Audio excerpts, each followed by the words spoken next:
देखो समझो ध्यान से ज़रा, चीज़ें आसान है, काफ़ी मुश्किल कुछ नहीं है। ये कह रहा कि एक व्यापारी है और व्यापारी क्या काम करता है, किसी वस्तु का मूल्य उसके उत्पादन लागत पर 40% की वृद्धि पर तय करता है। इसका मतलब क्या होता है, इसका मतलब है कि 100 रुपये का सामान होगा, मतलब खर्चा उत्पादन में कितना लाया होगा, उत्पादन कितना होगा, लागत कितनी होगी, 100 रुपये की लागत होगी और 140 वो दिखा रहा है। इसका मतलब है कि MRP 140 दे रहा है। भाई 40% की वृद्धि का मतलब ये तो हुआ कि जो क्रय मूल्य है यानी जो लागत है वो 100 रुपये की है। क्रय बोलो या लागत बोलो, बात एक ही, कोई दिक्कत नहीं है। वो 100 रुपये की है, लेकिन वो 40% की वृद्धि कर दे रहा है।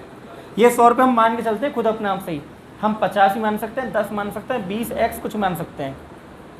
100 रुपये इसलिए मानते हैं ताकि आसानी हो जाती है, क्योंकि 100 का 40 होता है। तो अगर अंकित मूल्य दिखा रहा है तो अंकित मूल्य कितना हो गया, 140। यहाँ तक कोई दिक्कत नहीं है। 100 रुपये का सामान था, तुम्हें 140 का दिखा रहा है, और फिर तुम्हें खुश करने के लिए क्या काम करा उसने, 20% का बट्टा भी दे दिया कि ले भैया 20% भी बट्टा ले जा आराम से। और बट्टा किस पे देते हैं, अंकित मूल्य पर, ठीक है। बट्टा किस पे देते हैं भाई, अंकित मूल्य पर, ठीक है ना। MRP पे तो बट्टा देते हैं। बट्टा का मतलब क्या होता है, डिस्काउंट यानी छूट। छूट किस पे देते हैं, MRP पर। MRP कितना है, 140, और अगर आप बस 20% छोड़ दोगे तो 14 नहीं 28 रुपये छोड़ दिए, 140 में से 28 घटा दो, कितना आ गया, 112 का बेच दिया। ये विक्रय मूल्य आ गया। यहाँ तक कोई तकलीफ दिक्कत मुझे बताओ, यहाँ तक हो तो ठीक, कोई दिक्कत तो नहीं है। यहाँ तक बात समझ में आ गई। कहने का मतलब दुकानदार ने क्या काम करा, 100 रुपये की तो कीमत होगी, 140 चिपका दिए, और तुम्हें डिस्काउंट दे के कितना का बेच रहा है, 112 का बेच रहा दुकानदार। तो दुकानदार तो अब भी कमा रहा है, 100 रुपये का सामान 112 का बेच रहा, तो 12 रुपये अब भी कमा रहा है। तो दुकानदार ने कितने कमा लिए भैया, 12 रुपये कमा लिए। 12 रुपये क्या हुआ, उसका लाभ हुआ। अब लाभ ये सवाल कहता है कि 48 है, और हम कह रहे हैं कि 12 है। इसका मतलब 12 और 48 बराबर हो गए। बात समझ में आई भाई, लाभ यहाँ कितना है और सवाल में कितना है, तो दोनों बराबर हो गए। तो 12 का मान कितना हो गया भैया, 48। क्या पूछा, उत्पादन लागत यानी 100 का मान चाहिए, तो 100 सही मान नहीं है ना, इसलिए तो 100 का मान निकालें, 100 की गुणा और 12 का भाग, 12 चौक 48, 100 चौका 4, 7 का उत्तर आ गया। लागत मूल्य होता है क्रय मूल्य, ठीक। कोई दिक्कत तकलीफ उतार लो।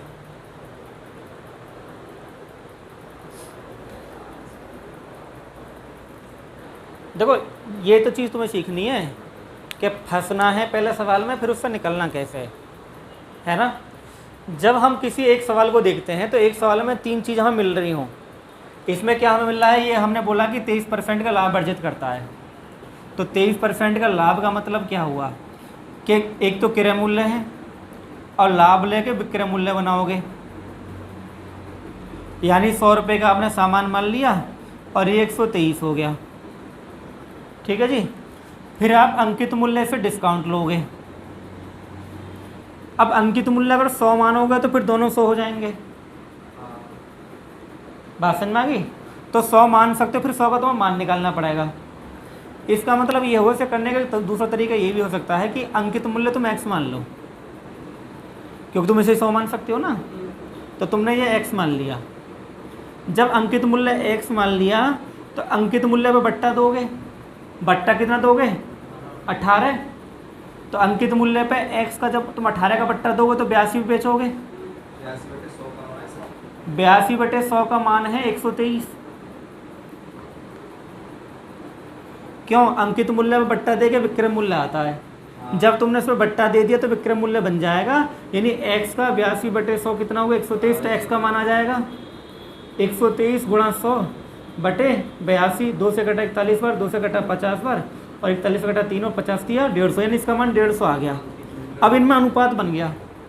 अनुपात कैसे बना है कि ये 100 रुपये है, ये 123 रुपये है, ये 150 रुपये है। ये रेशो बन गया। रेशो कैसे बना मैं तुम बताता हूँ। तुम 150 पे 18 का बट्टा दो, 150 पे 18 का बट्टा दो, अंकित मूल्य कितना हो गया तुम्हारा 18 का बट्टा 2, ठीक है। 5 दूनी 5 तिया 9 तिया 150 में 27 घटाना 123 आएगा ना, आएगा।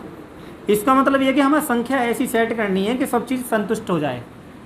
अब देखो 23% का लाभ भी हो रहा है, 18% का बट्टा भी हो रहा है, तो ये बन गया एक रेशो, एक अनुपात बन गया कि एक वस्तु का क्रय मूल्य कितना है 100 रुपये, कितने में बेच रहे हो, अंकित मूल्य कितना है। अब ये सब कुछ क्या है, ये भ्रम है। भ्रम का मतलब ये हुआ कि ये परसेंट को तो संतुष्ट करे क्योंकि तुमने 100 मान लिया है, पर संख्या थोड़ी ना होगी भाई, क्रय मूल्य 100 थोड़ी ना होगा, क्रय मूल्य 100 थोड़ी ना होगा। ये तो हम मान के चला कि क्रय मूल्य 100 हो तो फिर ये कितना हो और ये कितना हो, ठीक। अब हम यहाँ से क्रय मूल्य भी निकाल सकते हैं। कैसे निकाल सकते हैं, लाभ कितना है 23, सवाल कितना कहता है, तो 100 का मान निकाल लो। लाभ कितना है 23, सवाल कितना कहता है, तो 150 का मान निकाल लो। बात आई समझ में। अब किसी का मान निकाल लो, ये अनुपात बन गया एक तरीके से। तो लाभ हमें 23 बोल रखा है, तो 23 का मान है 18.40 लिखा है, 4 लिखो कोई दिक्कत नहीं है। तो 150 का मान कितना है, 150 की गुणा और 23 का भाग, 23 से कट गया 0.8 बार, 15 मट्ठे 1 पॉइंट हट के 0 हट जाएगा, 120 आ गया अंकित मूल्य। अगर तुम्हें इसमें क्रय मूल्य निकालना होता तो 23 का मान कितना होता 18.4, तो 100 का मान कितना, 100 की गुणा 23 का भाग 0.8 बार कट गया, 80 आ गया। ये है इसका क्रय मूल्य। कुछ हद तक बात समझ में आई, इसे भी नोट करो। 120 आ गया, सब बता दिया मैंने। देखो मैं बताता हूँ, टाइम नहीं इतना कि तुम एक महीना सवाल करने में लगाओ, समझो, ठीक है। ये क्या कह रहा है कि दुकानदार किसी वस्तु के अंकित मूल्य पर कितनी छूट दे रहा है, अरे अंकित मूल्य कितना छूट दे रहा है 10%। तो जब 100 रुपये पर 10 रुपये छोड़ दे, कितने की बेचेगा 90 की बेचेगा, 90 की बेच देगा। लेकिन होता क्या है कि दुकानदार बिक्री कर होता है ना, सेल टैक्स, जीएसटी भी बोल देते हैं, है ना, सेल टैक्स भी होते हैं। तो सेल टैक्स क्या होता है, सेल वाले मूल्य पर लगता है। वो ये कहता है कि सामान तो हमारा 100 रुपये का है, हम 10 रुपये छोड़ रहे हैं, लेकिन हमें सेल टैक्स भी लगेगा तुम पे। सेल टैक्स का मतलब ये होता है कि तुम कभी कई बार मौका पड़ा हो तुम्हें बिल बनाने का, तो बिल बनाते टाइम देख लेते हैं हम उसकी कीमत पे बाद में वो लगता है। जैसे मान लो तुम कुछ लेकर आए सामान, हाँ 40 हज़ार रुपये लेकर आए तुम, 30,000 रुपये का तुम्हें वो दे रहा है, उसके बाद में तुम्हें वो पड़ा 32,000 का, इसका उसने जीएसटी लगा दिया है।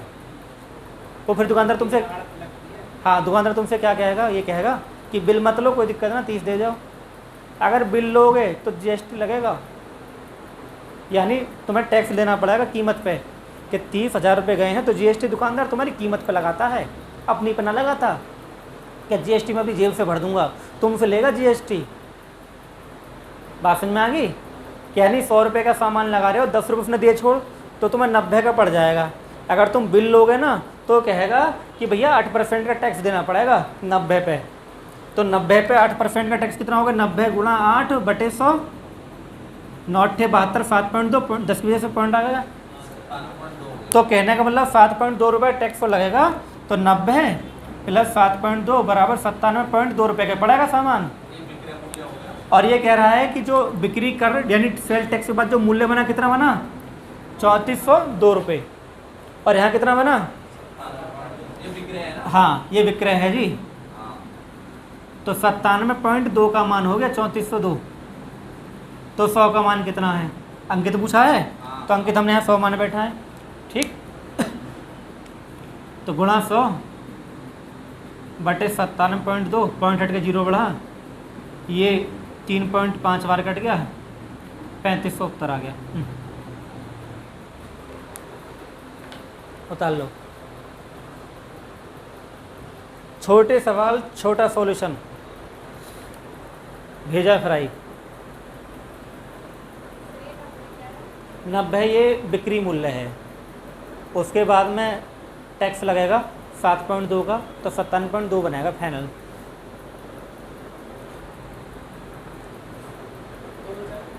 हैं? हाँ,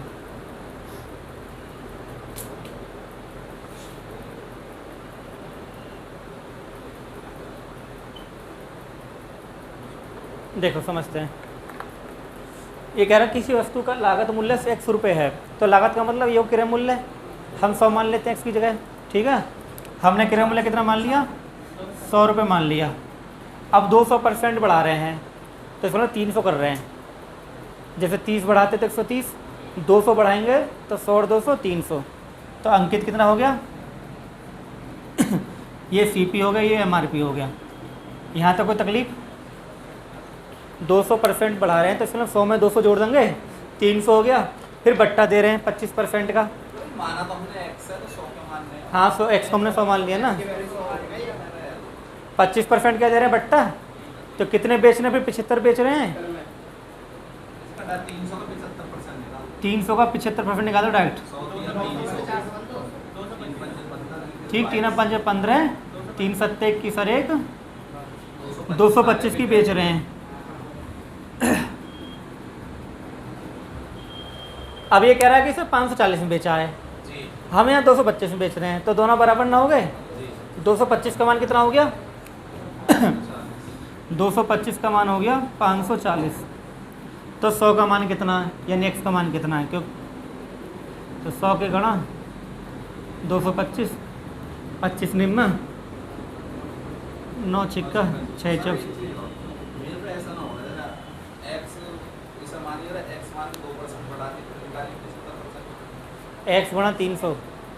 हाँ x गुणा 300/100। हाँ, अच्छा और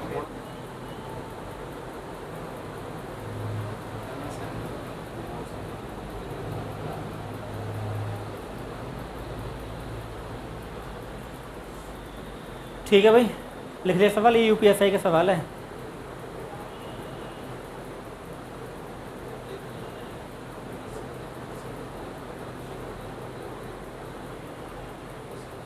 करते हैं फटाफट, तुम्हारे इंतजार कर रहे हैं। देखो दो तरीके हैं, एक तरीका बहुत आसान बता रहा हूँ मैं आपको। 70% में बेच रहा है ना अंकित मूल्य के, और यहाँ पे 95 बेच रहा है अंकित मूल्य के। बात समझ में आ गई? और 10% का लॉस हो रहा है।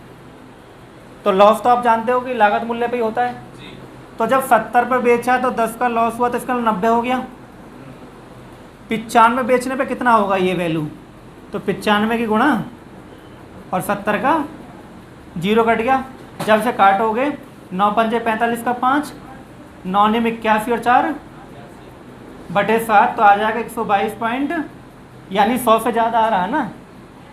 तो इसका मतलब क्या हुआ? 22.4% लाभ हो गया। एक तो तरीका इसका ये है। एक तरीका इसका है कि तुम रेशो बना लो, तो उस तरीका ये होगा। ठीक, इसे नोट कर लो भाई जल्दी से।